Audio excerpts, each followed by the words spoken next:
নমস্কার বন্ধুরা, কেমন আছেন সবাই? আবারও একটি নতুন ব্লগে আপনাদেরকে স্বাগত জানাই।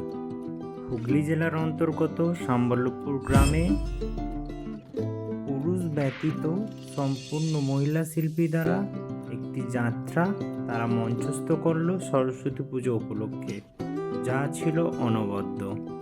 সমস্ত মহিলা শিল্পীরাই পুরুষ সেজে অভিনয় করেছে এবং তার যথেষ্ট প্রশংসার দাবি রাখে। এদের যাত্রার ধরন এবং মঞ্চস্থ করার পদ্ধতি দেখে অনেকেই অনুপ্রাণিত হয়েছে।